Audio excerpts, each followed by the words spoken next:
are you guys doing? It's been a day or two, right, since our last stream, but today we want to talk about the other side. This channel gets a lot of accusations as being doom and gloom and, perhaps unfairly pessimistic about the Toronto Raptors this year. And quite frankly, could you blame us? The season is going horribly, but I am reminded quite often that earlier in this offseason, yes, that is correct. A 20,000 view video. The Raptors are contenders. Why did I think this? Did I fall off a cliff? Did I bump my head? Or was there some serious thought placed into it? Were there a series of conditions that had to be met for that outcome to potentially be true? Or was it always fool's gold? Was it always optimistic or perhaps delusional to believe that that could have been so? Let's talk about it. Today I want to I want to address what it would look like if this massive calculation of Jakob Poeltl, why it could work out, how it could work out. So in order to lay out this argument, I need to start with a series of premises. Yes, premises. Premise number. But before I do that, I want to start out by why I thought the Raptors were going to be so good in the offseason and why I slowly started to adjust once the preseason hit around, and it's what I started to notice. First, I don't know why, but I took Fred VanVleet at his word that he would play off the ball. I truly believed it. And I thought that it would just be impossible to imagine that an organization that held Scotty Barnes out of Kevin Durant trade talks could possibly force this guy to play this Reggie Evans, small ball center role again. I thought that decidedly this year it would be about Scotty's development and ascension into that second star that Pascal Siakam needed, until of course he could evolve into, whatever that next level of his evolution would be, in which case he would take over as the star player that you've been lacking consistently for about 20 years now. That didn't really happen, right? It happened for a little bit, and then the Raptors struggled to sort of get it back. Freddie became an on-ball guy. But another premise that I had was that Otto Porter could absolutely bolster the bench, right? I had this sort of idea of a late career renaissance for Otto Porter Jr. He's been injured a lot, but man, when this guy plays, he is so high impact. It may not be in the box score, he may not splash 35 points, but the impact that he has, not going to say much about it, but 8 games played. The Raptors are 4-4 in the 8 games he played, even though he played a bunch of games without Pascal Siakam. So I was really banking on him. Then it came down to the youth. A lot of players can get better. There are players who are 29, 30 years old to get better. But it's my experience that first, second, and third year players have quantum leaps potentially that they can develop in the offseason, and they can truly, take a step where they come back with a completely new part of their game that you didn't even think was possible for them to develop. And I thought that when I saw all the workout videos with Scotty Barnes, and I started to hear rumblings around how hard Precious Achiuwa was working, I was like, my gosh, if these two can take that step, right, that step, the proverbial step, then certainly this is not outside the realm of possibilities that this team could potentially be a contender. So you really have everything, right? You have an on-ball creator in Pascal Siakam. You have a secondary creator and tertiary creator. You have OG Anunoby going into, what is a really big summer for him. You have Fred VanVleet and Gary Trent Jr. going into summers, going into seasons which are do or die. They have to buy in or F off, right? They have to defend. And you have potentially these two very good young players who could take a massive step forward. Not to mention you do have an All-NBA, caliber performer in Pascal Siakam who can clearly still get a little bit better as well. It seemed like there's a lot of upside baked into a lot of those assumptions. But what happens? Well, for starters, you're playing pretty much 500 ball and Pascal Siakam gets injured, right? And then you have Precious Achiuwa go out. I think that Precious Achiuwa makes a huge difference, evidenced by the fact that you're playing 500 ball despite missing OG Anunoby. If I had told you that you'd be missing OG Anunoby for 10 games. You would assume, given the way this Raptors defense has gone and the way their outside shooting has gone, you would assume that we lost most of those games. But no, you haven't lost most of those games, partially because of Precious Achiuwa. Then there was that whole step that Scotty Barnes was supposed to take, and to be honest, he didn't really take it, right? He was sort of lost and struggling in the offense, and we can point to injuries, we can point to whatever. But if this version of Scotty Barnes, this comfortable, consistently putting up 20 points, 18 points per game, on good percentages, getting wherever he wants on the court, being really comfortable as a playmaker, finding his way in the offense, if this version was the guy that was asked to step in for Pascal Siakam when he went out, I think he'd do a little bit better on that stretch. Sometimes it's just timing, right? What about this version of Fred VanVleet? I think this is the best Fred VanVleet has played for a month, possibly in his life. And this is coming off probably the worst he's ever played for 3 months in his life. Quite a Jekyll and Hyde situation. He's gone so high after being so low. Is this sustainable? Was this projectable? He talked about this in training camp, if you remember. He talked about coming into the season and having a plan to peak later. He's reiterated this now, and I don't know if this is part of the rehab from the back. I don't know if this is just part of some sort of strategy he has to make sure that what happened last year doesn't happen again. But if this was part of a master stroke or a master plan for him to get ready for the season in January, well then kudos, it's worked. He's been a way better player since January. Again, I'm not saying that I love his role, but I am saying that he's been better. Compared to where he was, it's night and day. So now you add Jakob Poeltl, and what does that really do? Apart from the narrative, which is it gives you a big man that you haven't had since Marc Gasol and does this and it does that.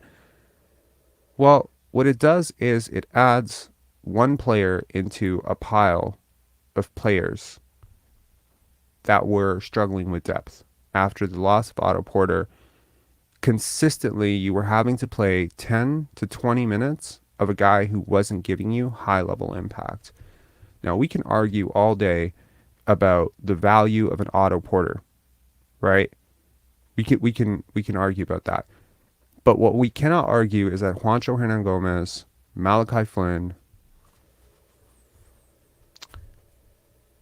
Thaddeus Young sometimes as well, Kem Birch, Delano Banton, Jeff Doughton. I love Jeff Doughton, one of my favorite players. But let us not argue that on a night-to-night basis in an ideal world, you are not having to rely on these guys to be consistent minute getters for you. And if you were, then you have to do it consistently. You can't just throw them into the fire. Jakob Poeltl takes 30 minutes away from all of those guys. But what else it does is it gives you a couple minutes back for other guys. Scottie Barnes, OG Anunoby. He does a lot of the dirty work, a lot of the physical stuff, right? So, yes, I want to reiterate, if you haven't heard already, I have been very down on this trade, okay? I've been very down on this trade for a myriad of reasons, but most of which involve doubling down on this core that I do not believe in and giving up a boatload of assets that I did not want to give up. But I cannot argue that Jakob Poeltl is a very good player. I cannot argue that he shores up a need, and I cannot argue that he is way smarter and way more impactful and a better defender than every single player that he is replacing on this team. So I want to talk about, first, what I think a Raptors ideal rotation should look like. So this is what I think, in my opinion, a Raptors rotation should look like.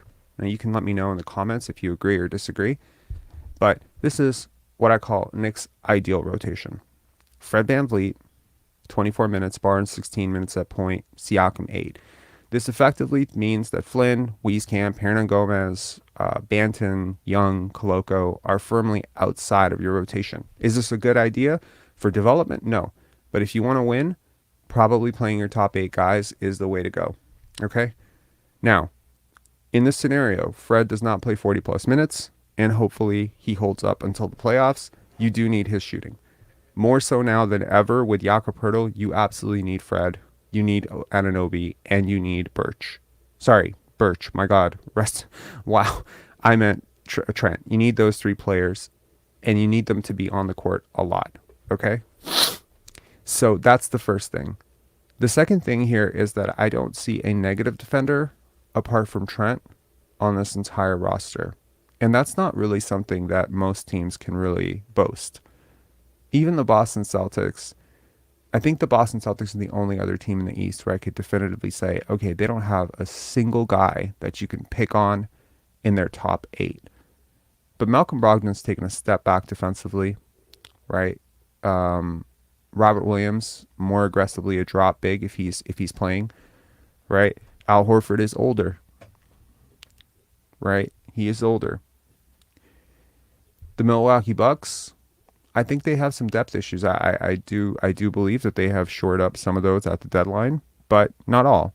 And I'm not saying that the Raptors are better than either of those teams. I'm not going to argue that for 1 second. What I am trying to argue, however, is that there's a list of teams that have been lower seeds that have been very surprising in the playoffs. Now, 2 of those teams are the We Believe Warriors, right? The We Believe Warriors. And the second one is the New York Knicks, the year they went to the finals against the Spurs. Both teams were lower seeds. Both teams knocked off very high seeds. The Knicks, I believe, knocked off the Heat, and the Warriors infamously knocked off the Dallas Mavericks that were the 1 seed that year with Dirk Nowitzki. How did they do it? Well, 2 characteristics that both teams had, or one characteristic that both teams had, was they were extremely good defensively and they were very switchable. I think defense gives you a chance. Now, when I look at the 2 teams in the East, 3 teams in the East that I'm really scared of, one of them no longer exists, and that was the Brooklyn Nets.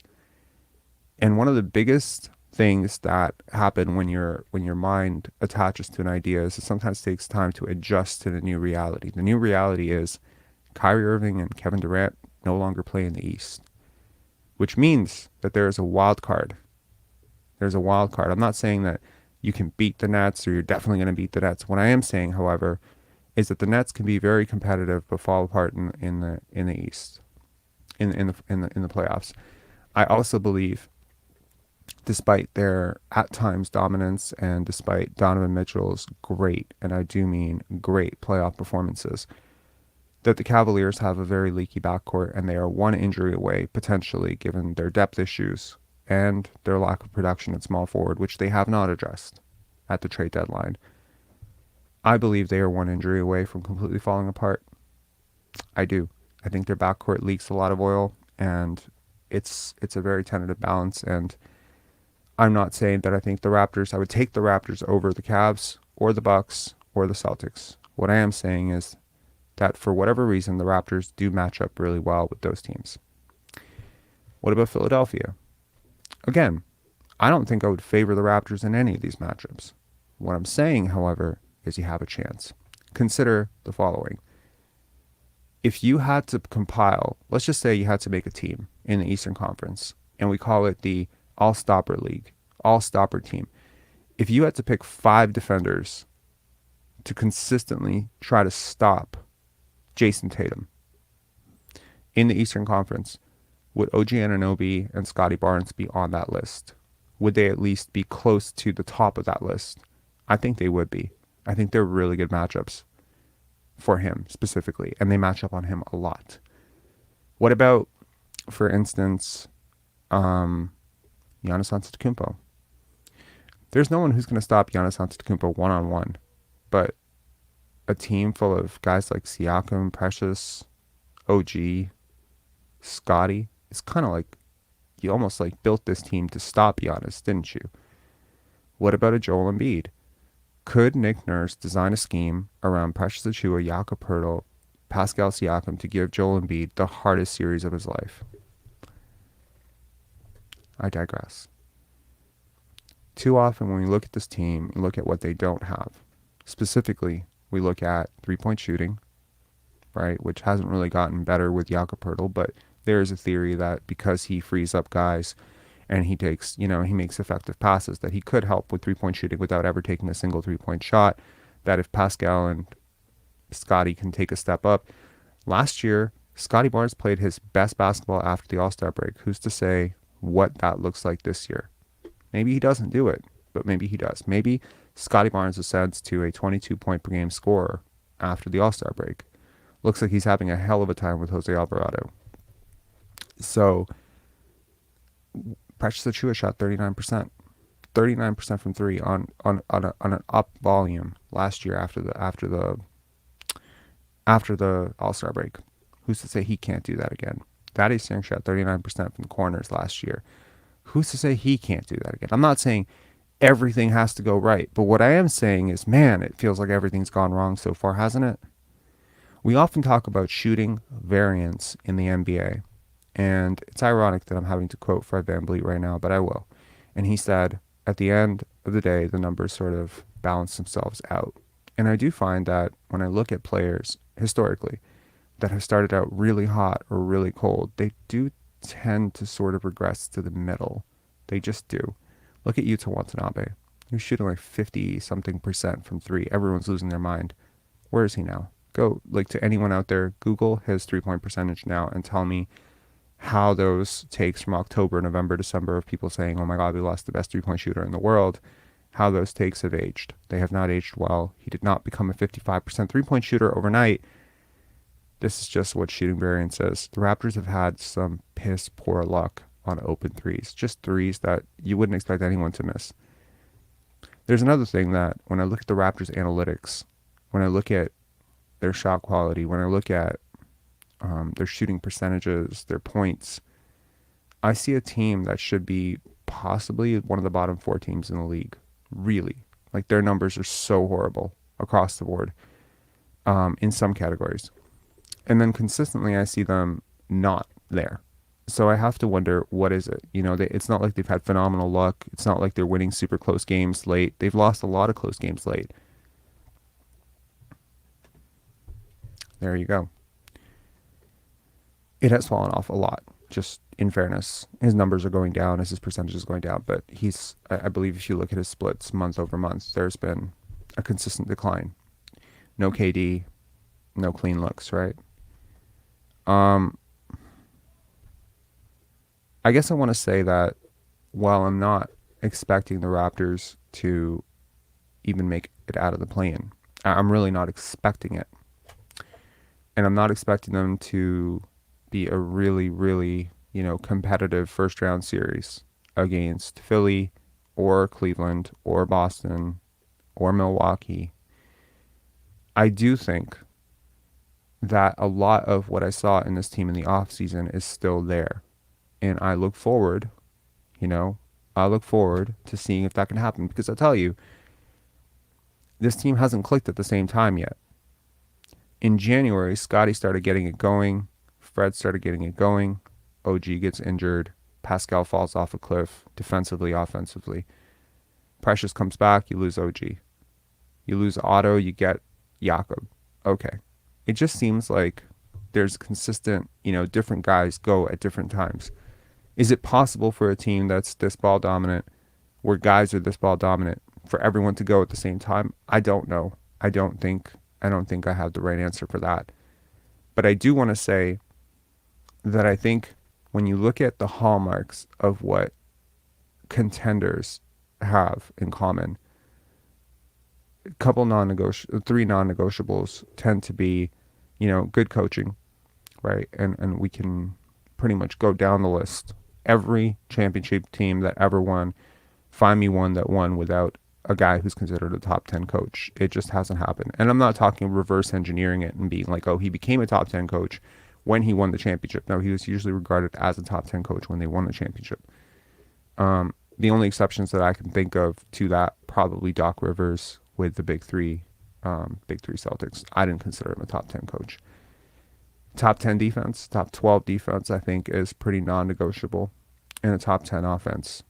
The Raptors are not a top 12 defense, a top 10 offense, and I don't think Nick Nurse has been a top 10 coach this year.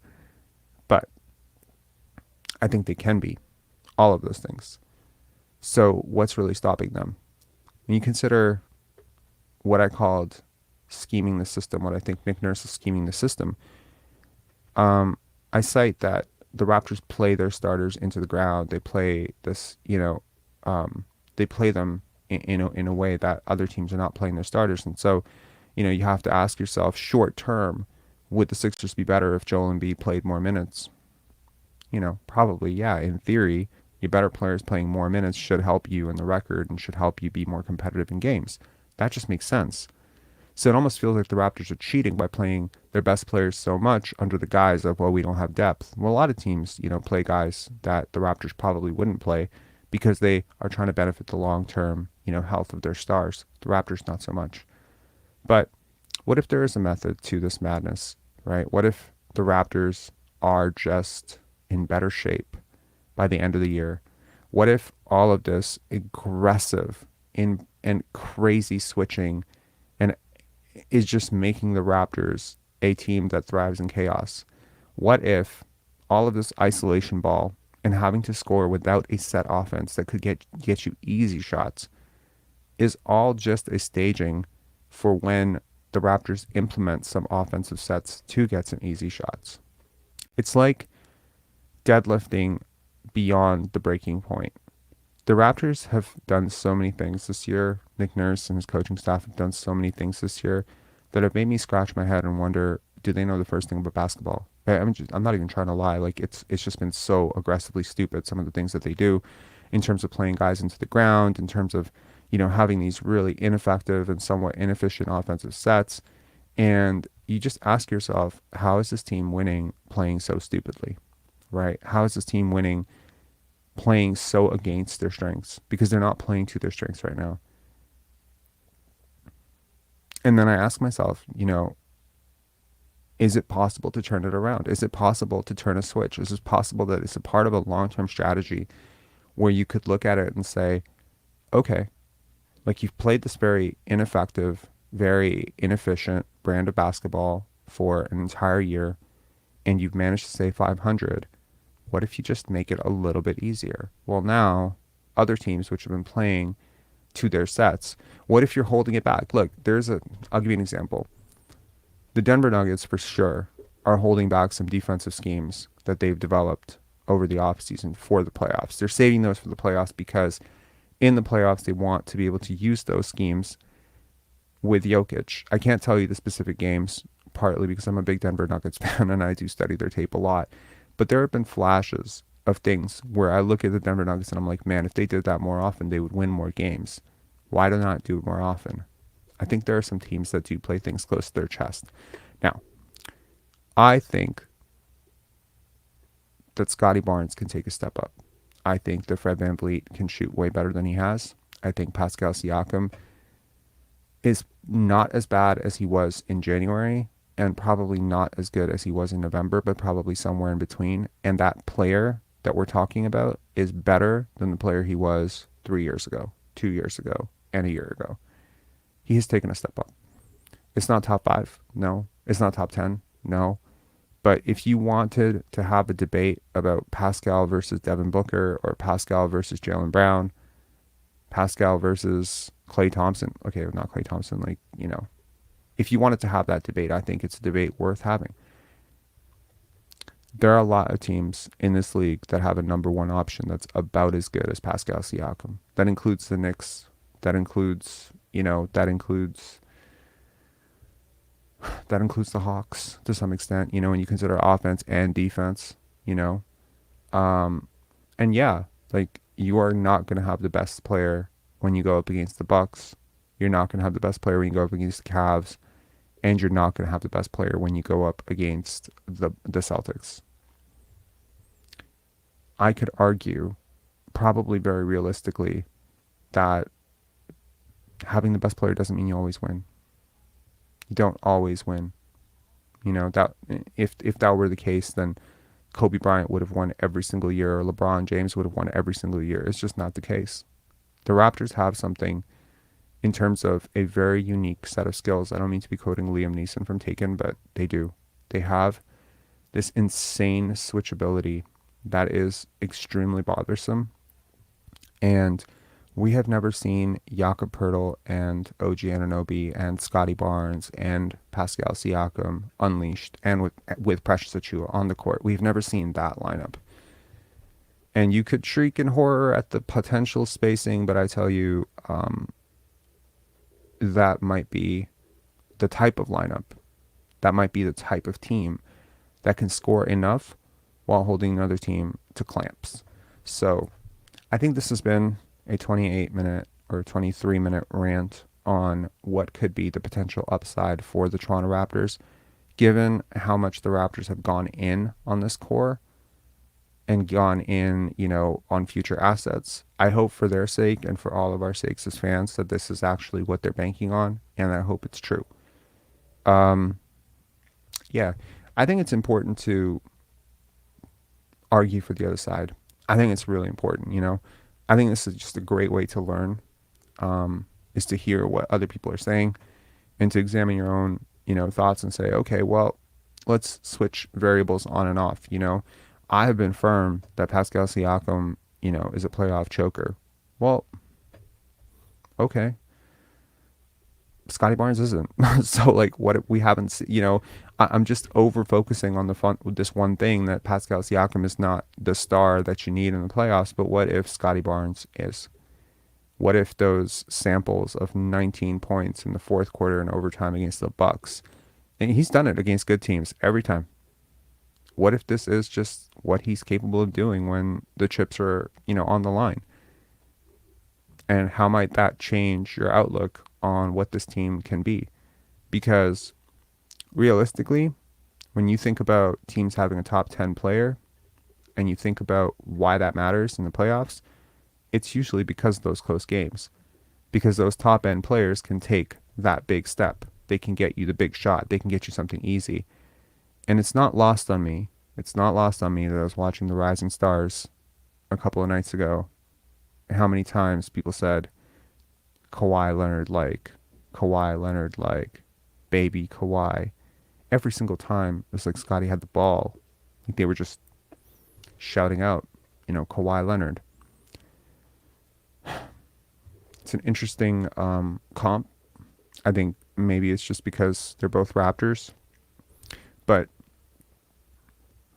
there's nothing to say that he can't take another step from where he's at right now. I don't think we've seen the best of Scottie Barnes yet. I really don't. I think there's a 23, 24 point per game scorer, and knowing him, it wouldn't surprise me one bit if he's saving that bit of himself for the playoffs. He is healthy, touch wood. He will be healthy. You got spacing around him. You got screen setting around him. Who's to say he can't take over a quarter for you in the playoffs? Who's to say that skill set that was largely missing last year from this roster, who's to say that can't be? I think the Raptors, we can look at last year, and again, examining biases. What this team showed me last year in the playoffs is not great, but again, do we listen to the people on the other side who say, hey, Fred was not himself. He was not right. He was playing basically on half a body. Gary was not right. Dad was adjusting. You didn't have Jakob Poeltl. Pascal was running on fumes, and Scotty had a bum ankle. And you went to 6 games. That's the optimistic way to look at it. So yes, I can point to doom and gloom, and I can say I still don't think that this team is a favorite in any series in the first round. But I can also say that this is the type of team that historically has had upsets in the first round against higher seeds. Long, switchable, defensive-minded teams with versatile, rangy defenders that's well coached and has some experience. So, the We Believe Warriors, man, that was fun to watch. Would it be nice to see a We Believe Raptors? I think that would be really fun to watch as well. So now we can get to some calls. The call-in link is below. We can talk about it. We can talk about a lot of stuff. We can talk about the All-Star game, coming up. We can talk about who you think is going to be the final player drafted for the East. I have a feeling it's going to be between Siakam and Randall.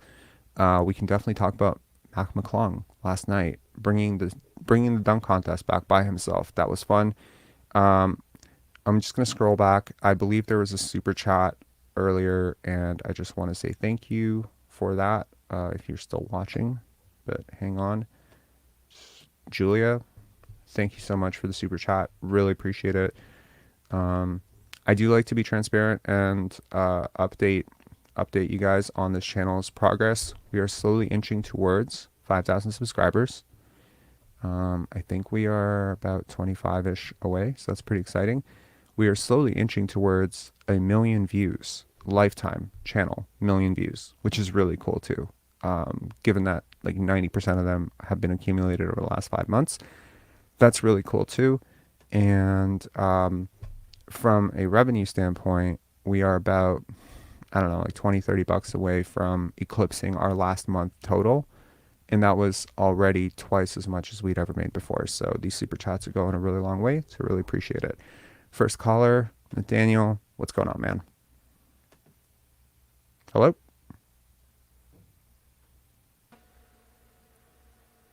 Hello? Hello? Hey, Nathaniel. What's up, man? Hey Rob, how you doing, man? I'm good. How are you?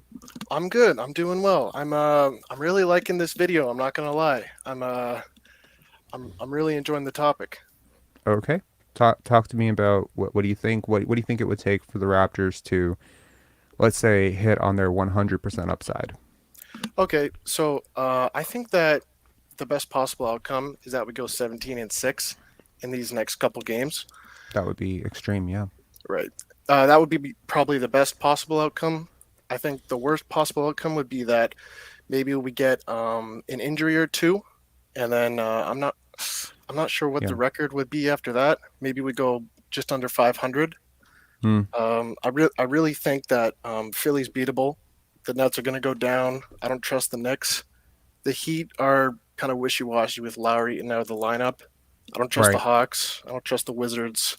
I feel like there's potential upside here. I feel like we've given up a lot of shots in the restricted area and corner threes, and I feel like a more Hmm. conservative defense would probably limit those attempts.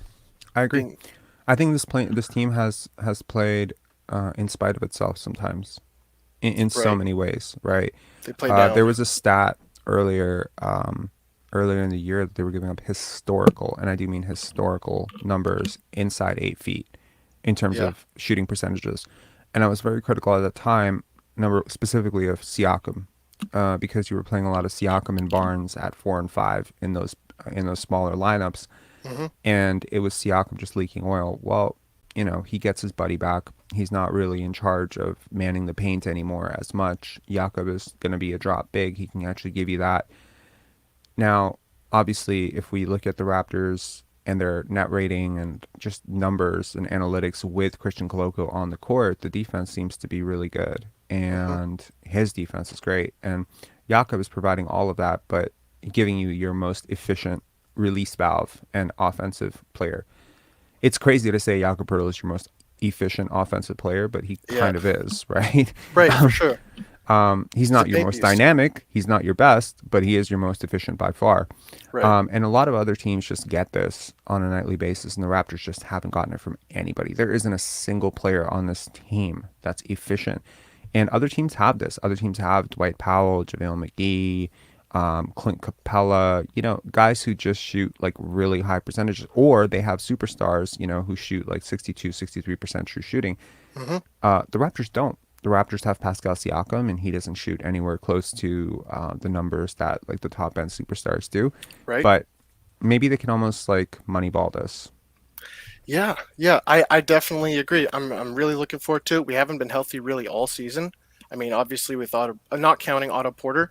I Yeah. mean, in terms of the rest of the lineup, and I think just adding Pirtle gives us a solid 8-man rotation. I really liked your chart you put up there with the starting lineup, Hmm. with Gary Trent coming off the bench. I feel like you said in the other video, that it moves OG up in the shot taking, moves him. I don't know what he would be in terms of, would he be third? Would he be fourth? Yeah. I mean, I would hope, a lot of this is going to come down to Fred VanVleet buying in, Right. right? Hmm. Again, I'm not saying he should have 15 assists. I'm not saying that he should have 20 shots. I'm kind of hoping that he just sort of reduces himself Yes. all across the board.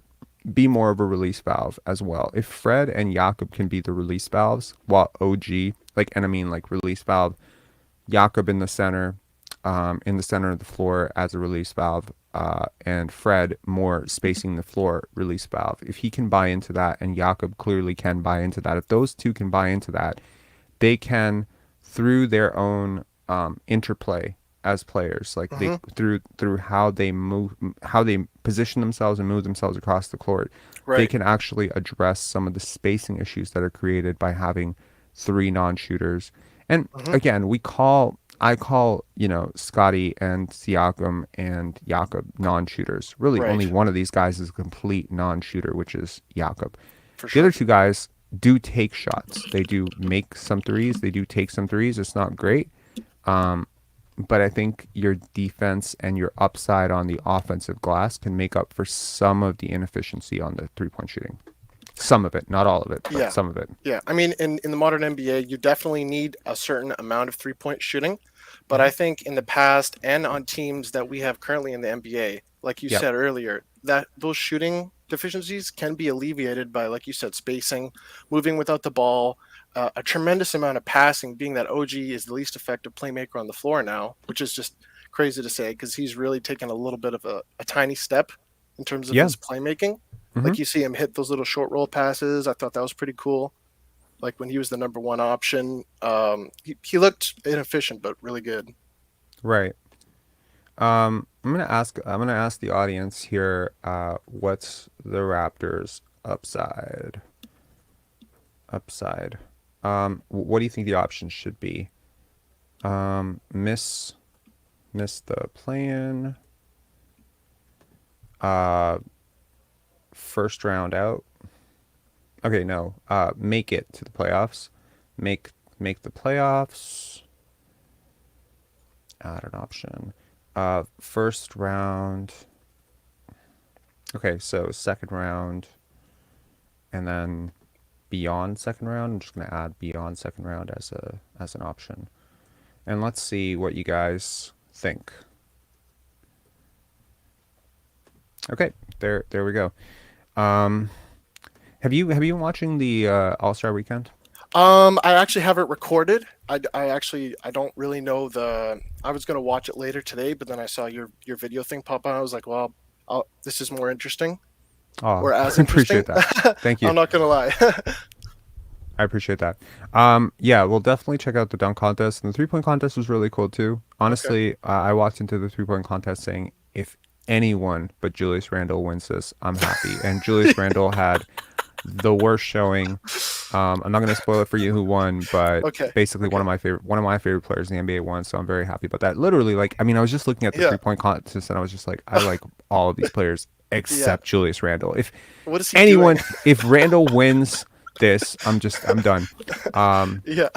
But yeah, no, it was a really cool. I wasn't expecting to say that. I was really Yeah. expecting to say, what are we doing with All-Star Weekend? But Right. the 3-point contest was interesting, and the dunk hmm contest was actually really cool. I So saw I saw Matt McLung's dunk on Instagram. I saw the you saw it? highlight reel. It's so good, man. Oh my goodness. I was Yeah, so like, excited. yeah, he. I mean, wow, a 540, a He's a white guy 540. too. Like he's going crazy. That's, You yeah. know? I mean, hope for every little white kid, that he can someday dunk Yeah. like Matt McLung. But I gotta tell you, that's probably not, that's Yeah. freakish genetics right there. And I Yeah. mean, look, we have Joe Wieskamp. Like That's true. this idea that white basketball players can't jump. I mean, we had hmm Brent Berry. There's Andre Kirilenko. I mean, there's been a Yeah. couple of Skywalkers in there, but yes, I agree. It is increasingly rare, and honestly, there was a comment that Mac McClung should. I think Kenny the Jet Smith, just his commentary made that moment so great. Like, he's Yeah. so good at it. Like, he like, when I think of dunk contest, it's hard not to think of Kenny Smith saying, "It's over, it's over, ladies and gentlemen, Yep. it's over." Yep. Right? Is hard for me to distance that because it's just so iconic. It's so, because it's the hmm timing of it, right? Right. And it's just earlier on, he was kind of hating on Mac McClung a little bit. Yeah. I mean, and Okay. Draymond was just like, "Are you hating on this guy? Like, why are you hating on him?" Because I guess he was like pro someone else. And then to watch him sort of shift his tone, like, "All right, young man, welcome to the NBA. Yeah. Welcome to the..." that That was really cool. SP Yeah, says Joe Alexander. Yeah, another Skywalker there for sure. So yeah, anyway, Nathaniel, thanks a lot for calling in, man. Appreciate it. no problem. Cheers, man. Cheers. All right. Next up, we got Coach Mo. Coach Mo, what's up? I'm good. How are you? Losing my mind, apparently. This is a good video, a positive video, and I like the exercise. Yeah. Um, and you talked about what it would take to like maximize what we could be this year, right? Yeah. I think the minutes distribution, the rotation was one of the things I thought of right away, and like basically excluding lineups like Achua and Siakam and Pascal and Thaddeus Young. Like that has to that can't be a thing. Like Yeah, no, for sure. those things have I to think die. I think Thaddeus and Jakob together, that's too much. Like that to me is like it's too much. Like with Boucher and Jakob, I could sort of see it. Like they both completely it puts so much pressure on the rim as offensive rebounders that you can almost live with it. But I think Thaddeus and Jakob, if you're gonna go with that, it better be because of an injury or something. Because really, like 8-man rotation with the ninth man optional, I don't know if that ninth man is Thaddeus Young right now. I really don't. I would personally prefer to see Joe Yeah. Wieskamp be the ninth guy, or Malachi Flynn necessarily. I don't necessarily think he should be, but you could be big. Like you could be really big. Like this Mhm. team, it's so funny because you play these funky lineups, and yet on most nights you're still on average smaller than the other team. Jakob Poeltl completely changes that. Now you're bigger than everyone. Um, It's one, interesting. yeah, it is. So the rotations, the coaching, holding guys, I guess, accountable or Hmm. evenly accountable. I think a major one you talked about was health. I think we can't sustain any injuries if we're playing, making a playoff push or we're playing Oh yeah, the in the margin play-in. the margin of error is so small Yeah, for this our team. top seven guys can't get hurt. Our top seven can't get hurt. I think you Who could. who's seventh? Is it Boucher or The Achua? seventh guys would be Achua and Trent. Boucher would be eight, Okay, cool. right? I think for the seven, I don't think we can sustain injuries to the top seven, and Yeah. ideally Boucher as well. Ideally Boucher as well. I mean, yeah, it's just like I mean, lost in all of this over the last 8-9 games where the Raptors have been relatively competitive is the fact that OG hasn't played.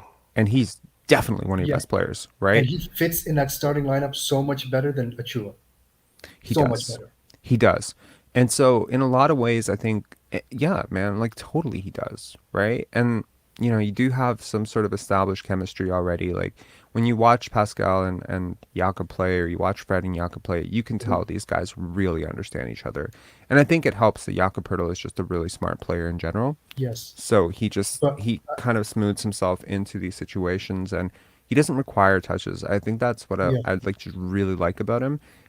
There's a type of player when I was looking at time of possession and across the league and the time of an average possession. I was looking at guys like DeMontis Sabonis Yeah. and Draymond Green and DeMontis Sabonis, Draymond Green, and Nikola Jokic. They were three of the quickest Hmm. hitters. Like their possessions lasted like a second and a half. I'm seeing a lot of that from Jakob Poeltl. I'll be honest. Like I'm seeing a lot of that. And that's a very valuable skill to have a guy who moves the ball from side to side quickly in the middle of the floor. Again, it's so much of what Scotty was doing for you, right? So it's kind of like I know it sounds stupid to say, but it's like you got a second Scotty Barnes, Yeah. just one who's way better at the rim and more efficient at the rim and doesn't take threes. It's like I don't know, like the version of Scotty Barnes that you were getting in January. That's basically Jakob Poeltl in a nutshell. Setting screens, hitting Yeah. Yeah. putbacks. That's basically it. So now Scotty Barnes, what is he replacing? Well, he's replacing all of those Malachi minutes, a lot of Gary minutes, maybe some Fred minutes, maybe some Pascal minutes, and it's just kind of condensing everything.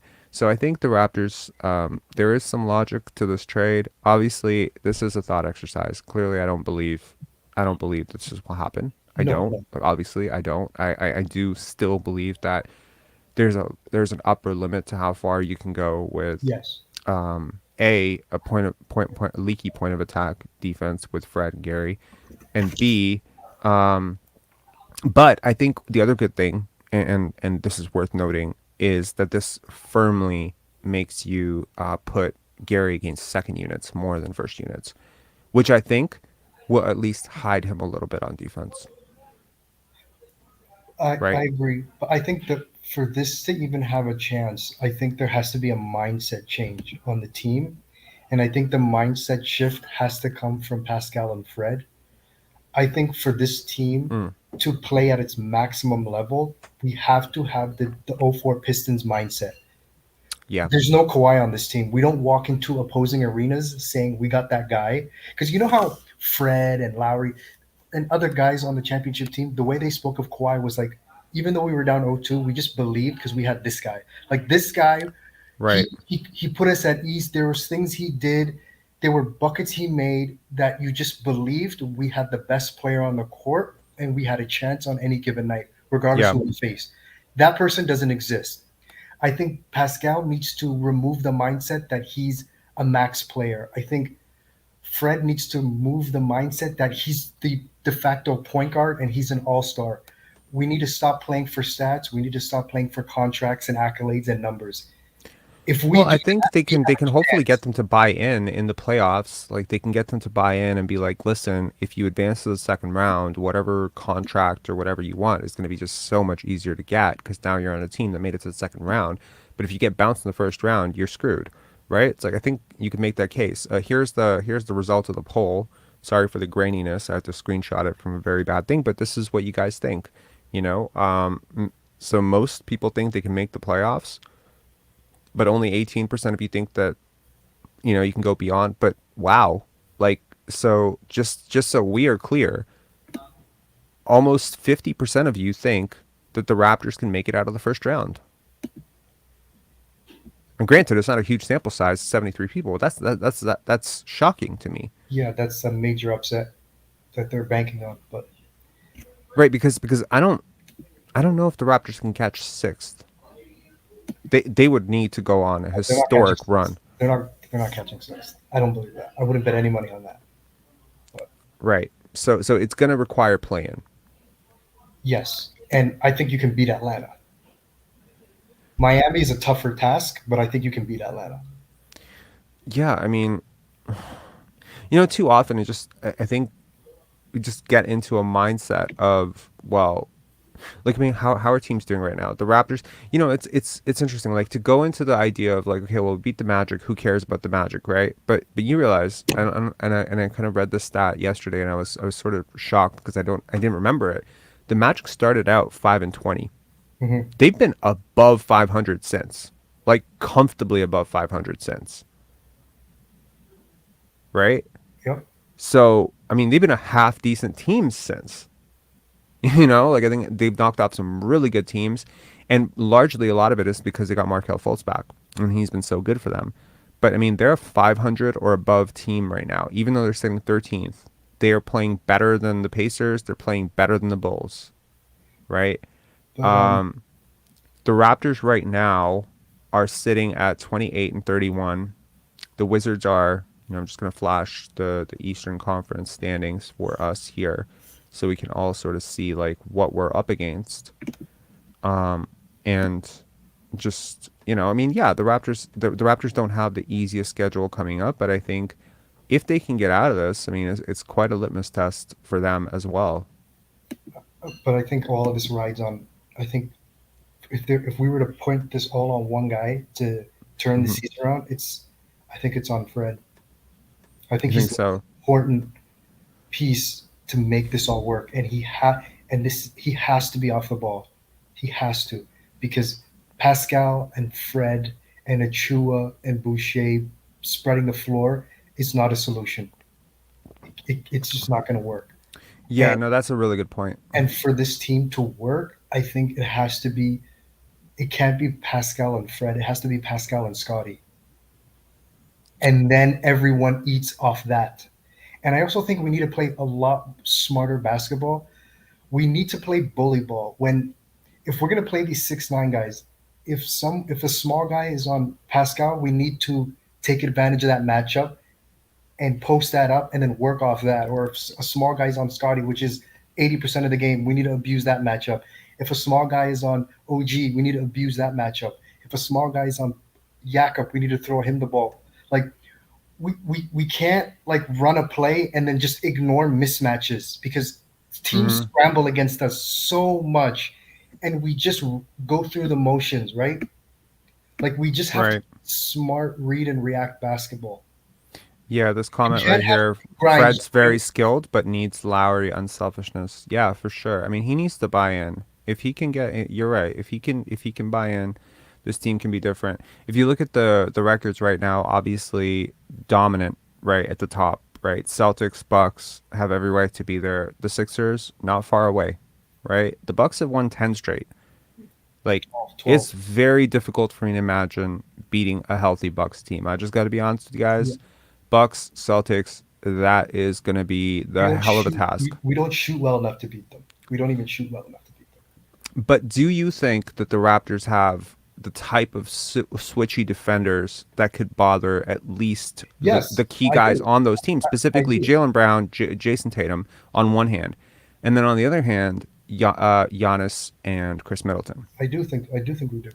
Exactly. Yeah. So I think that, and I mean, when I look at those teams in terms of stopping Siakam, sure, they have a really great option as well. Stops himself half the time, but that too. But like, you know, in terms of stopping Siakam, but can any of those teams realistically, in your opinion, stop Siakam, Scotty, and OG at the same time? No, exactly. So they got a guard on one of them 100% of the time. Exactly. And that is, I think, and that's where we need to find those matchups and absolutely abuse them. That's what, like, the game against the Warriors really stands out to me. Yeah. Well, Jordan Poole is guarding Barnes essentially the entire game. We don't go to that matchup, and he does whatever he wants. That is unacceptable. I can sense how angry you are. It's just like so shockingly stupid how we played that game. No, you know what the thing is? We often, I think you specifically as a caller, me specifically, us as a channel, often get this tag of hating, right? Hating Fred, hating Pascal, hating the Raptors even. Like, that's crazy to me. That anyone would devote this level of time to dissecting and thinking and talking about a team that you don't like. That would be crazy. This is an absurd amount of love, perhaps almost an unhealthy obsession with a team to take this level of time to dissect this. But I think, if I may extend an olive branch to the other side here, I think part of the reason why we're so frustrated is because we know how much better this team can be than the one we've seen on court. That there is a very logical way to, like, if I flash this on the screen here, this record, 34-24. Okay, if I told you, let's say you just fell into a coma before the season started and you woke up and the Raptors are in the place of the Sixers, 38-19. Would that really shock you? No. Exactly. So to sit there all year so far and be 13th, 12th, and to listen to Fred VanVleet giving some kumbaya sermons about leadership and patience has driven me absolutely upset and up the wall, because I'm watching these players that are trying to play the right way, like OG and Scotty, specifically those two. And I'm seeing their faces after these losses, and these losses hurt, because when you're a competitor, these losses hurt. If you've ever played competitive sports, every loss stings if you're a competitor. And to see these guys, sort of suffering as other guys are being selfish has driven me really upset. It has made me really upset. But it doesn't mean that all of these guys just started sucking at basketball. They're still the same guys. If in fact anything, Pascal is a better player than I was expecting him to be this season. Fred right now in January is playing better than I ever thought he could this year. The pieces are there. And Jakob wasn't on this team when I anointed them contenders this offseason. So I am very cautiously optimistic here. And, I was reading a comment, James, if you're not James, God damn it. Jonathan, James, there's James Walsh, Jonathan wrote this comment in one of the videos, and he said, he's like, you're not wrong, but if you were wrong, you'd be smart enough to adjust. Like, you would change. And I'm paraphrasing, but that was the general tone of it. And I just nodded my head when I was reading that, and I was just like, 100% I would. If the product on the court were to demonstrably change into a different direction, if the schemes were to change, if new things were to be implemented, then yes, I would immediately But it say, just I didn't see this coming. Great. I'm so happy for this. So I'm not dying on any hills here. yeah I do think, again, I'll reiterate, I don't agree with the Jakob Poeltl trade. I still don't agree with the Jakob Poeltl yeah trade. It doesn't mean that I hate the guy. I can't tell you how many times I've talked to a person over the last week that's just been like, why do you hate Jakob Poeltl? It's like, my yeah God, it's like, I I know. feel like I'm losing my mind here. I'm like, my God, when have I said I hated this guy? I And love Jakob Poeltl. the last Um, game was also like it's a better product to watch with Jakob on the court. Like it's 100%. you Yeah. enjoy the games more. And the frustrating thing is we're not the Bulls or the Wizards where you know it's not going to work, regardless of how well they play. Those pieces will just never fit. With Yeah. us, it's a mentality issue. Yeah. It's hierarchy issue. It's you know what I'm saying? Yeah. It's like a selfishness issue. But I it can think, work. with all this talk in the off season, all the leaks about, oh, well, Scotty is the one guy off the table and, everyone else is kind of open season. And of course, the trade deadline looming. I'm trying to think about the psychology of the other guys. And by other guys, I mean everyone not named Scotty Barnes on this roster and how they may have felt hearing that, whether they believed it or not, whether it was true or not, but how you may have felt to be 6 year, 7 year veteran on a team and to hear that the new shiny toy, the rookie of the year, is the only guy held off the table that they would, because obviously you're saying a lot when you say that, right? Because Mhm. you consider Kevin Durant, if Kevin Durant were available, that you would choose to pair Scotty Barnes at 21 in a win now situation over Pascal, who's 28 and very much closer to his prime and a better player right now than Scotty, or OG Anunoby, who again is 25 and much closer to his prime. That those two guys were not seen as part of that vision, but Scotty was, I think could probably rub some guys the wrong way. You consider the trade for Jakob Poeltl, does it ease some of the whose team is this fear? Does this ease some of the are we still important ego? I don't know. Maybe it does. Because it is clearly not a move that is going to help Scotty necessarily. It's clearly a move that was made with Fred and Pascal in mind. Is this the type of thing which, it mulls over a lot of the kumbayas? Because a lot of people have been saying that since Jakob Poeltl was traded to this team, that the vibes seem to be better. Yeah, yeah, And I tend to agree. It does seem to be a lot better. So is he the type of guy who can unify? Because he has more in common with Scotty than he does with anyone else on the team in terms of yeah. just mindset. But he has this relationship with the other guys. So is he the type of bridge piece that can sort of harmonize the entire roster together? I think he Because also brings. He's like a force for good. yeah, He's a force for pure basketball. So it's like Scotty, Jakob, and OG can in the starting lineup. Hopefully, their unselfishness is just overwhelmingly contagious, that's fair. right? Yeah, yeah, because It's passing it's is almost like it's infectious. almost like 3-on-2 kind of thing, and it's like and hopefully and I think He's uncorruptible. That's what I like yes, about him. yes, There's yes, nothing that's going on the court that is going to change his approach. And Scotty's the same way. OG is adjustable. He goes one or two ways. He goes as the wind goes. yes. But Scotty, and because I've seen OG like get very like trigger happy and kind Mhm. of selfish as well. He's one of my favorite players, but I just want to say that. But I've never seen Scotty become selfish, and I've never seen. Oh, actually, that's not true. I've seen him have a selfish quarter, Yeah, but typically I haven't seen him be selfish, and I have not I seen think Jakob ever be I think selfish. Pascal and OG are they blend in with the times, right? Yeah, for sure. I think Pascal's in there too, where he can adjust, right? Yeah, I think he can too. We've seen plenty of games with Pascal where he's only taken 13 or 14 Oh, shots and he's got like a 17-7-7 line, at the end. And he seems perfectly fine with it, right? It's yeah, so I think overwhelmingly and crunch what it time play. I think you've hit on That's a a really big good one. point here, which is like the overwhelming force for good basketball now outnumbers the overwhelming force for bad basketball, Yes. right? Because fewer Boucher minutes, fewer Precious minutes, fewer Gary minutes. Now all of you're almost lumping a lot of your selfishness on. No offense to those guys, not To the meaning to be bench. rude, but you're lumping it all into the bench, which is great. It's fine. The bench can be a bunch of gunners and who are hunting their own shots, and hopefully they'll And always have a what starter or happens in two to crunch play time? with. Pardon? What happens in crunch time? How do we solve that problem? I think I think the crunch time will probably be Precious, as opposed to, and I agree. Of course, ideally you'd want to keep Jakob on the court, and maybe they choose to. Despite the playoff, I mean, Shaq shot worse than Jakob. Ben Wallace shot horribly. It's not like these guys were just always glued to the bench. I mean, obviously, if the other team is fouling aggressively, you can't help but, but I think 59%, if you really consider it, 59% from free throw, if he can get it up to 60, right, per possession, that's still not a horrible No, it's not, outcome, right? especially in playoff basketball.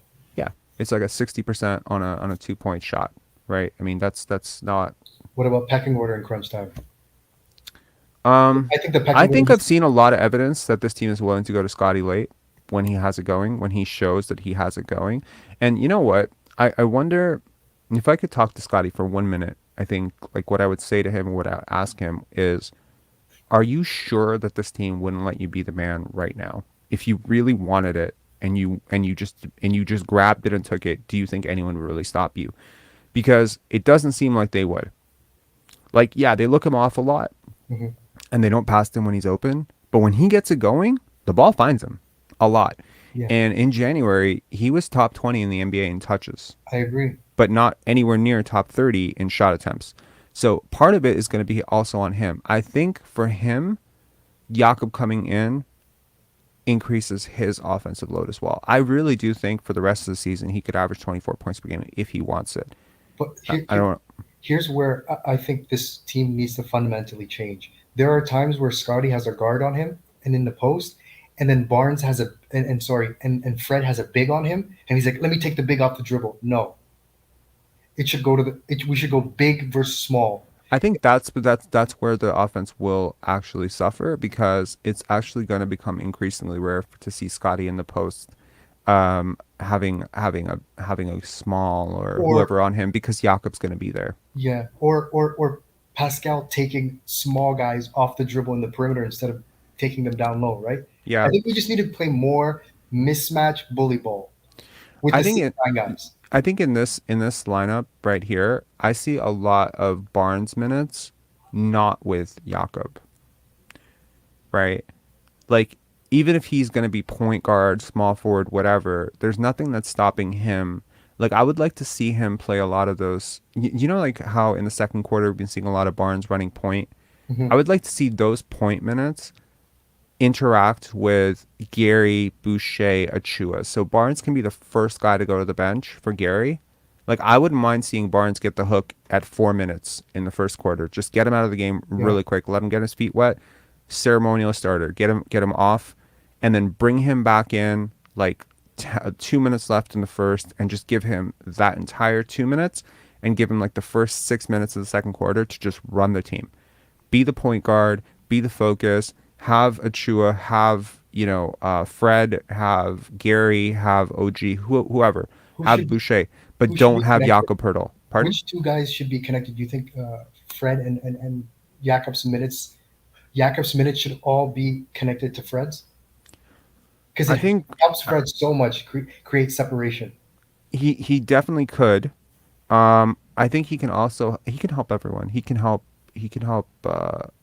Scotty in theory. If Scotty's playing point and Jakob's playing center, they can help as long as the other three guys are Yeah, all shooters. Gary. It introduces so many interesting lineups. Consider the following lineup: Scotty playing point as the pick and roll ball handler, Jakob as the roller, and you have OG, Gary, and Fred as the other three guys. Yeah, that works That's really well. great, right? Conversely, let's say you have Jakob and Fred, and then the other three guys are Gary, OG, and Precious. That can also work, Mhm. right?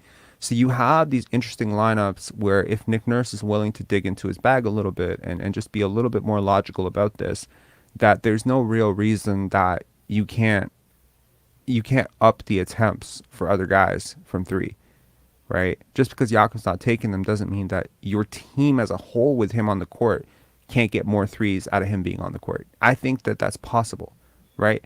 Like, I think it's possible for a guy who doesn't take threes to lead to more threes being taken by the team while he's on the court.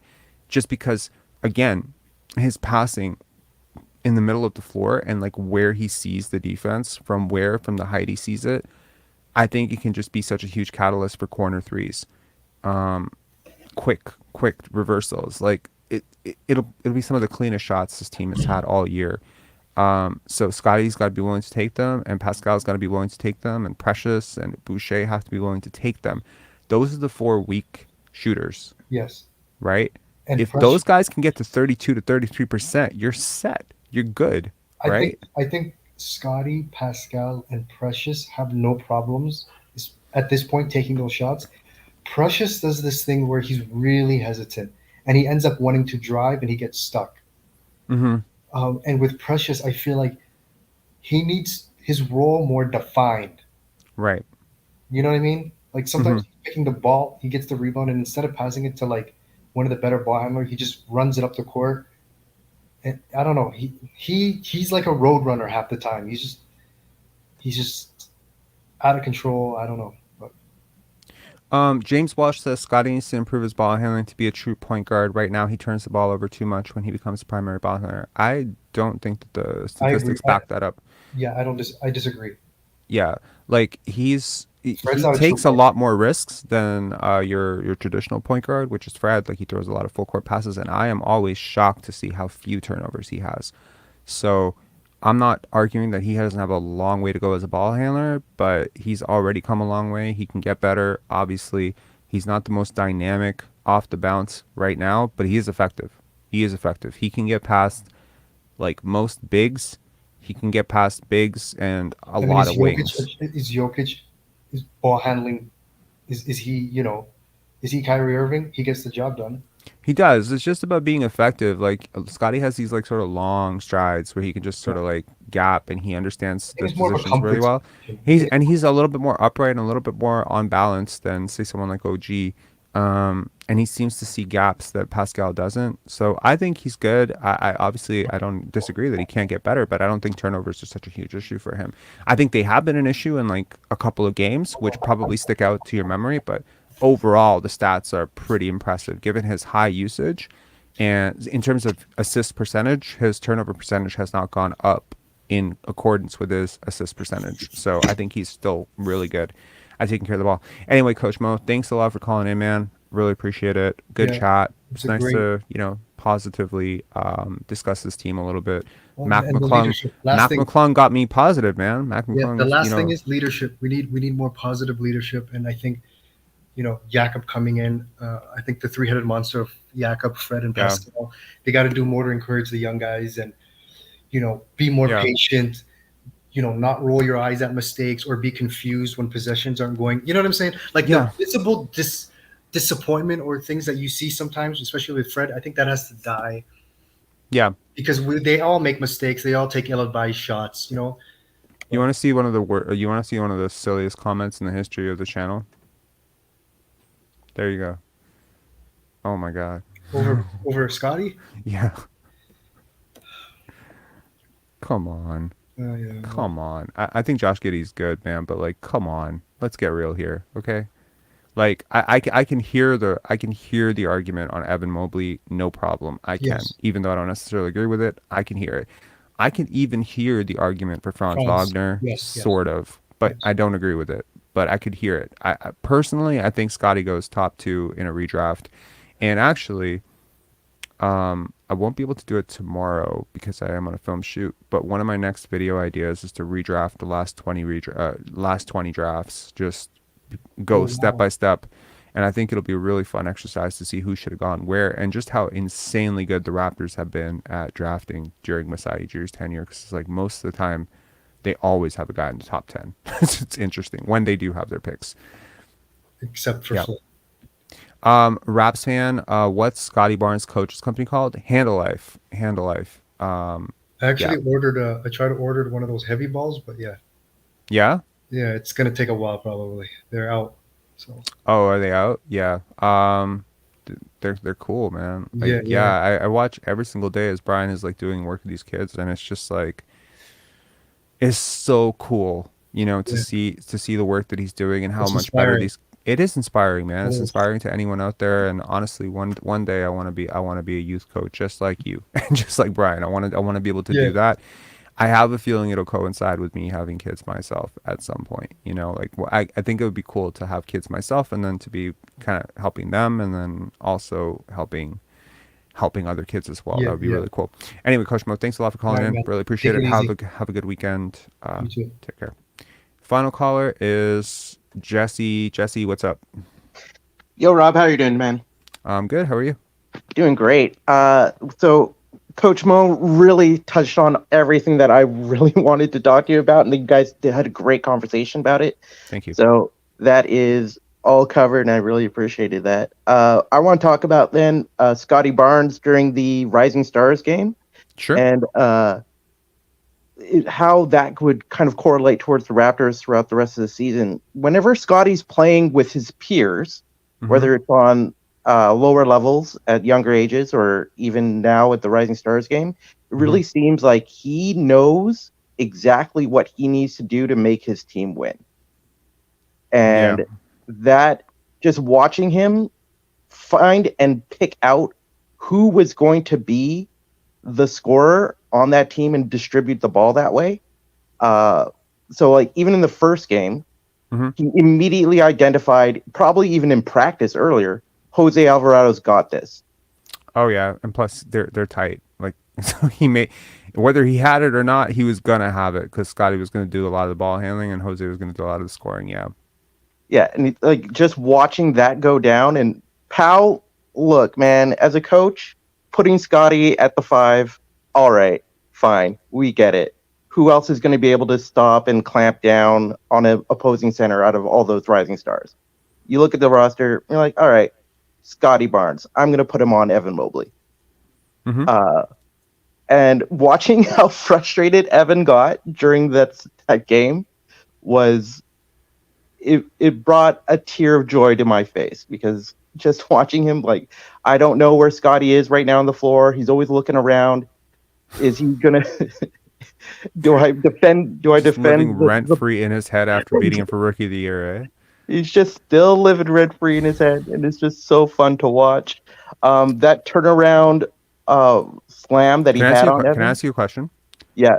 If there was a hypothetical way to make this happen, this trade happen, would you do this? Trade every single player on your roster not named Scottie Barnes and get back Evan Mobley. Would you do it? Would you trade everything on this roster apart from Scottie Barnes to pair Scotty with Mobley? Oh, man. Just the very fact that you have to think about it should tell you like where we're putting Evan Mobley in the grand pecking order. He's good. He's really good, and he's amazing. And you know, like it's interesting to see how much more he has in his game than people realize. Like I watched a lot of Evan Mobley leading up to the draft 2021, and it was just like, this guy has some handle, some creativity, some mid-range stuff. We haven't seen a lot of it yet, you know, but it will come. It will come. He's a better passer than people realize. He's a damn good defender.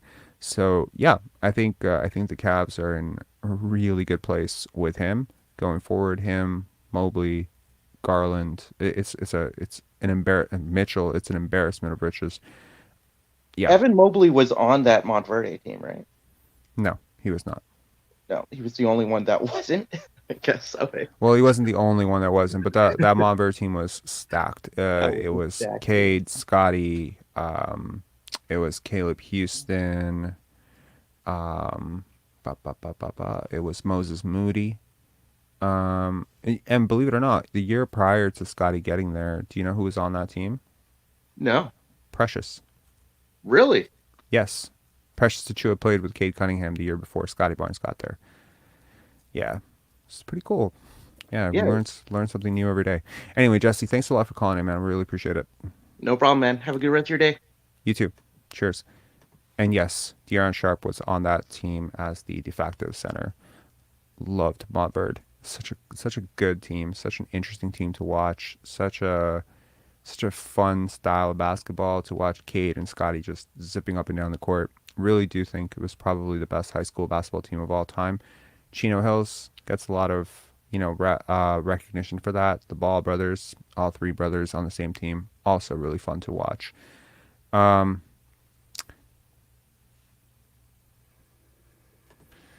Yeah, I mean, egos of par. I kind of disagree. I think the clutch stats would disprove that. I think he definitely can take over in spurts. Whether he can do so every night, that would make him a superstar. And clearly, we don't know where he's at with that. But um, I think there's a lot of precedence for young players taking steps mid-season.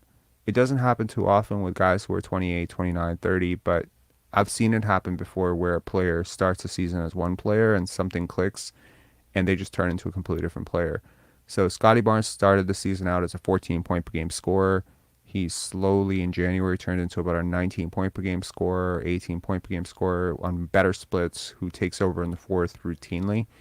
Um, would it surprise me if the next 23 games, he averages 22, 23 points per game and is just way more assertive and dominant now that you have a a guy who doesn't need so many touches in Jakob Poeltl? It wouldn't surprise me at all. So, yeah. Um, yeah, he is young, but Scotty's really young too. So, I don't I don't really look, I like Josh Giddey a lot. I think he's a really good player. That draft was stacked. It really was. But I don't think Josh Giddey goes. Um, I don't think he goes top five in a redraft. He might just go fifth or sixth, exactly where he went. But I don't see him touching. Like, I think to me, the tiers have sort of worked themselves out in that draft so far. And I think Scotty and Evan Mobley should be in a tier of their own, personally, just based on 2 year value. And again, we will see that in the redraft episode whenever we decide to drop that. I am on a film shoot tomorrow and the next day. If I have some time tomorrow, like it is a night shoot, so maybe I'll have some time tomorrow to do the redraft episode. But it does require quite a few graphics and stuff, and I don't know if I necessarily have the time to do that. Anyway, that's it for us. We're gonna keep this at about an hour and 20 minutes. Thanks a lot for the callers. Thanks a lot for indulging. I don't want this to become one of those like Rob's flip-flopping or whatever. I'm not flip-flopping. I firmly believe that the Boston Celtics, the Cleveland Cavaliers, the Philadelphia 76ers, the Milwaukee Bucks, I firmly believe that the top four in this conference are on a different tier. I do, however, believe that the Raptors have, sometimes you see like they were just a bad matchup for us. You know what I mean? Like the Dallas Mavericks, for instance, when they lost to the We Believe Warriors, they believed that they had the best player, and then they were right. Dirk Nowitzki was better than everyone. Dirk Nowitzki was better than Baron Davis. But as Mark Cuban and Dallas, as they described it, they said it was a bad matchup for us. I think the Raptors have the potential to be just a bad matchup for a lot of teams. I think they have a lot of defensive versatility. I think they have the hallmarks and all of the ingredients that past playoff upset teams have had. So personally, now that the draft pick is sort of not that relevant, the 2024 draft pick is gone. I'm just hoping for better basketball, man. That's what I'm rooting for the rest of the way. I hope we see it. I really do. So on that note, enjoy the All-Star Weekend tonight, and I'll catch you guys after the New Orleans Pelicans game. I believe Vince and I are still going to that game, so perhaps you'll see it delayed, or we might actually do the show from the Scotiabank Arena, depending on whether they allow us to do it there. So that should be fun. And provided my 2012 MacBook holds up and we can grab some Wi-Fi or something. But maybe we'll do a quick show from there, and we'll have Jack Armstrong and all those guys in the back. I have no idea, but I mean, that was at least the plan, and let's see if we can do it. All right. Take care, guys. Thanks a lot for everyone who chimed in.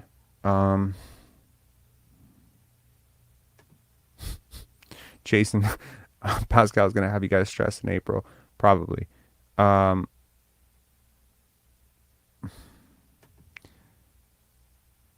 Egos of Para, are you really old, potentially? Like, I always find like people who have this idea of like he's too young for this or that, have this like really like you have to be a certain age to take over. Look, Jason Tatum, not saying Jason Tatum and Scotty Barnes are the same player. Jason Tatum's a hell of a performer as a rookie in the playoffs, right? Took a really big step. Luka Doncic, in his second year in the playoffs, great. Like, it's not like I'm not saying Scotty is those players, but it's not insane to be mentioning him in the same breath as those players. It really isn't, right?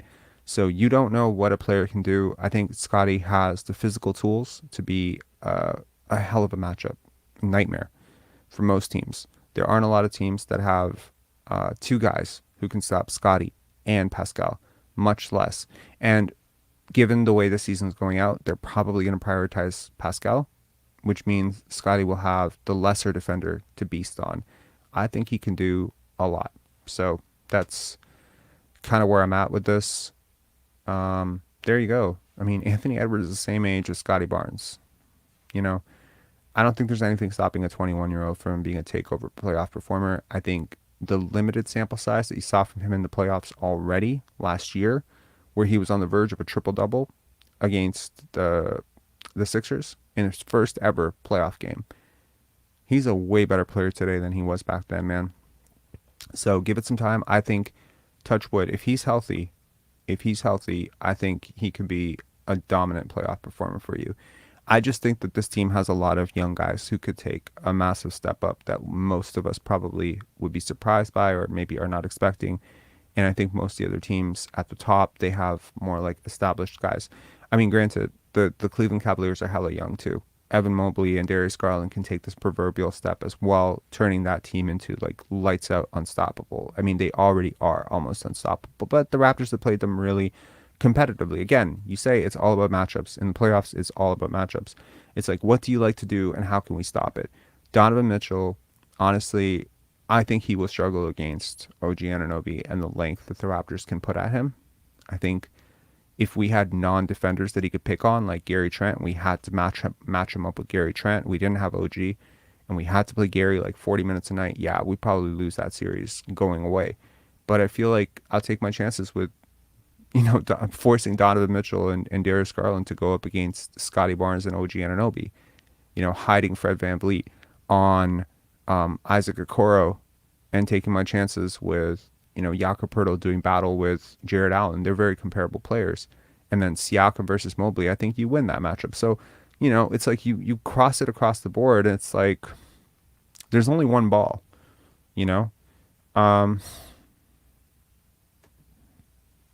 Hallie as in Halliburton? Sorry, SG, are you asking Halliburton or Barnes next 10 years? The homer in me says Scotty Barnes, but I got to be honest, Tyrese Halliburton's one of my favorite players. Yeah. If you want me to be fair about Scotty, I don't know how I can be. I'm just being straight up. Like, I would take Scotty over. Like, if we did a league-wide draft, Scotty goes top 5 for me in terms of players that I would pick. So that's how high I am on him.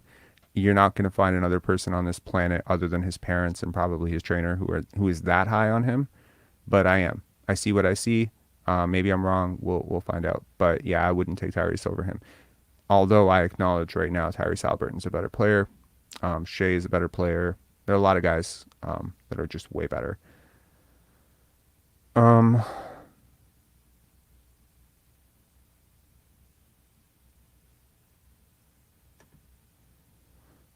Barnes can't shoot off the dribble, which worries me. I mean, everything's new to him, right? Like, a lot of stuff is new to him in terms of scoring. But I will take, like, Tyrese Halliburton's not a great defender. He may look like a good defender, but he's not. Like, so I think that immediately you're setting yourself up. Like, he has, obviously we saw it last night in the three-point contest. Like, he's a good three-point shooter. Which is one advantage that he has, and he's, like Jason Kidd-like in terms of passing, and it's amazing to watch like the impact he has. But let us not like kid ourselves here, right? Like, he's not a perfect player by any means either. He is older, he's more experienced, so yeah, Sully, enough of you, man. Honestly, you're here to troll. That's cool. I mean, it is what it is. I just don't agree with what you have to say, and it is what it is. Anyways, as good a time as any to end this chat. I'll see you guys after, I don't know, maybe tomorrow with that redraft episode, but if not tomorrow, then definitely on Wednesday.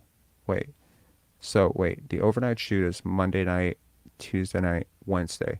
So we'll try to do the redraft, the last 20 redrafts. I have a cool way of doing it, either tomorrow or Wednesday, and then I'll definitely see you after the Pelicans game on Thursday. And I've never ended a chat saying "Go Raps," but it's a Raptor focused channel, so go Raps. All right.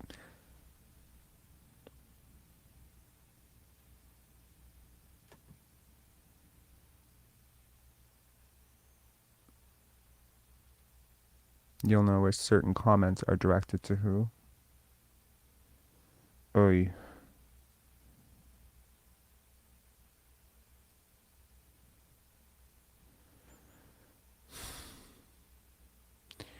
Actually, I wanna address one last thing. We're at 1:28, an hour and 28, and I just want to talk about something real quick.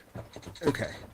So yesterday I got into a fight with somebody. It was kind of an argument. I don't want to say a fight, but an argument with somebody because they were saying something that I didn't think was true.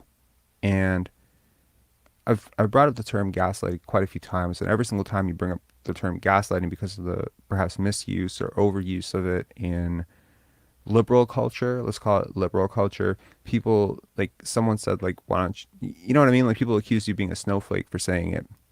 But I made a post earlier today, and it was on Facebook, and I just want to talk about it briefly. I think we're all wired for some sort of consistency in our lives. Like, the reality that we're looking at has got to make some sort of sense to us, right? So we have an idea of ourselves, we have an idea of the world, right? So the clearest example of this is if you walk slow. Let's say you walk really slow, right? So you could look around the world and be like, holy shit, I walk slow. Or you can hate the world for walking too fast, right? You can maybe acknowledge that you're not very smart, kind of not very well read, not very well educated, and you can just be like, shit, I have a lot to learn. Or you can accuse everybody else of being a snob and, being an asshole and whatever, right? The brain is capable of completely shifting reality because the reality is, it's your reality. You are the one seeing. You are the one projecting. You are the one consistently making sense of everything around you.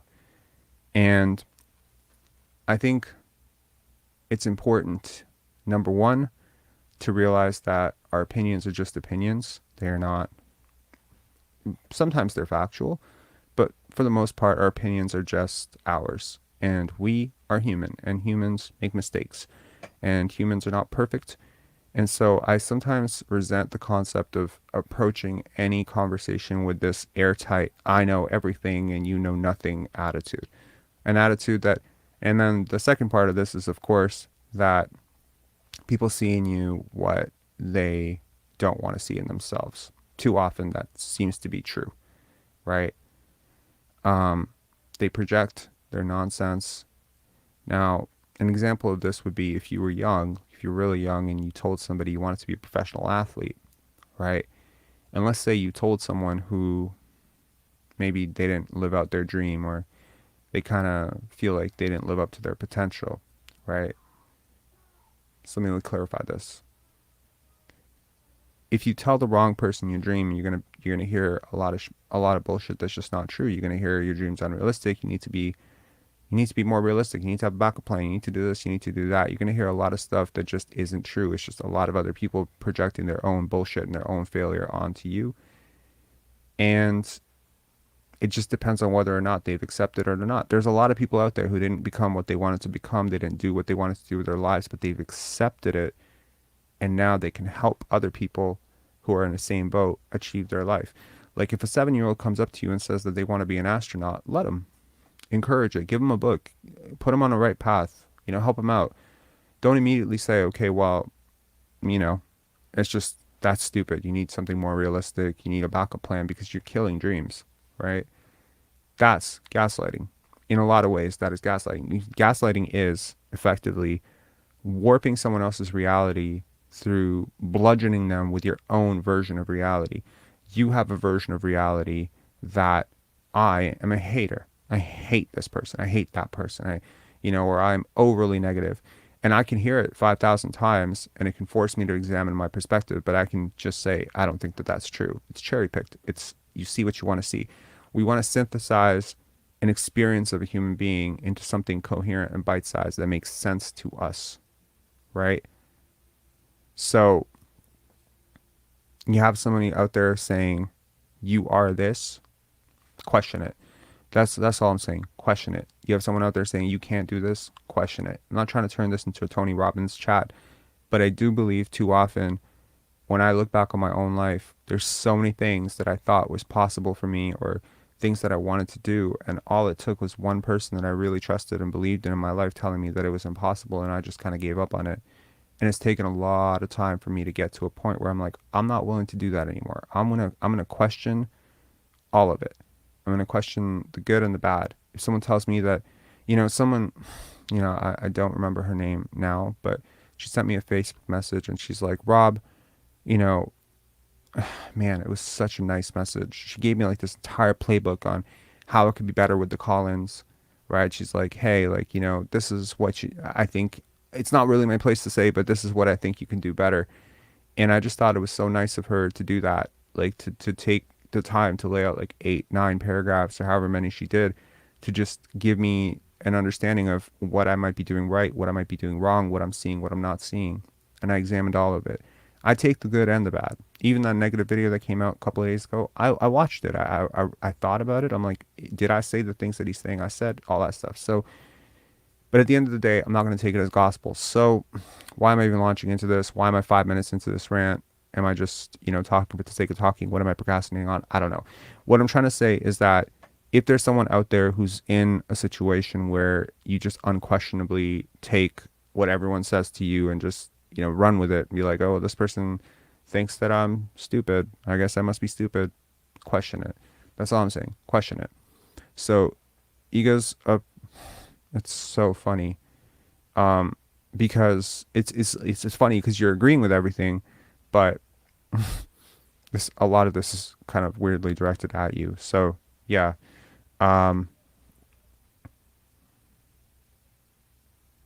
That's a really good point. Yes, Jonathan.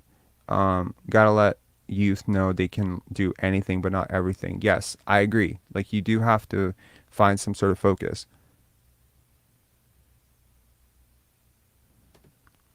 Thanks a lot, man. Appreciate it. Again, like, whether it be you, whether it be Jay Ships, I mean, there's been a lot of people who've kind of like, I'm gonna call it G. I mean, some are just gone because there was too much consistent trolling or consistent, what I call derailing of conversations. But yeah, I agree. I had some time, like a couple of days of not doing these chats to just look over some of the previous chats and see where they fell off and how I can be better. So I'm going to try to be better. I will try to be better. This is not the first time. I'm not trying to this is not the first time I've made mention of the fact that I've reflected on something and tried to be better. And this is not going to be the first time that I'm going to probably go 3 shows in and, I don't know, lose it on Marco number 7 whenever that guy comes up. But I'm trying to be better. And I think that if you follow this channel year over year, you might not see it week to week. You might not see it day to day. You definitely won't see it day to day. But if you follow it year over year, if you follow it, like, say, okay, August to August, I think you'll see the growth in me, in this channel, and the content, etc. So thank you to everyone for tuning in. Our Joe Wieskamp video has 17,000 views. How the hell did that happen? Like, I mean, I guess people are just starving for positive content for the Raptors by any means necessary. And I'm glad that's doing well. Please, if you haven't, if you are one of the rare people who has not already seen this video, I'm just going to take the end of this video to plug one of my favorite videos on this channel, which is my interview with Scotty's trainer, Brian Macon. Shout outs to Brian if you end up watching this. Thank you so much. I still think about some of the things that we talked about in that conversation. It's really helped me out a lot to sort of see my own gaps. And interestingly enough, I would say Brian is a really good example of the type of person that I would aspire to be. Positive, encouraging. He's rooting for the Raptors. Even if he may not agree with everything the Raptors do, he still roots for them. He finds a way to be critical without coming off like he's hating. It's really a talent. I would like to get to a point where I can make my point without, how do I say this? I would like to get to a point where I can be critical without coming off like I'm being salty. Does that make sense? That's the fine line. I don't want to change what I think. I do, however, want to find a way to say it so that it's not received in a way, because I too often, I don't know if it's Asperger's or what it is, but too often I find myself not caring enough about how things that I say are received. And I think that it's important to sort of recalibrate on that front too. So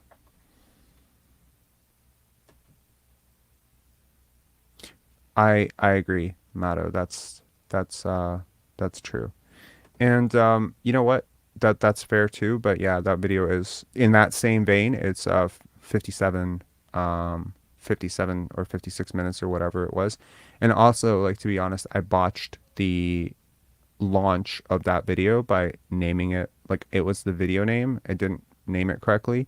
And there was like a whole 3 minutes at the end, which was just black screen that I had to cut. So anyways, if I could redo the launch of that video, I would change so many things about it. I was late launching it out.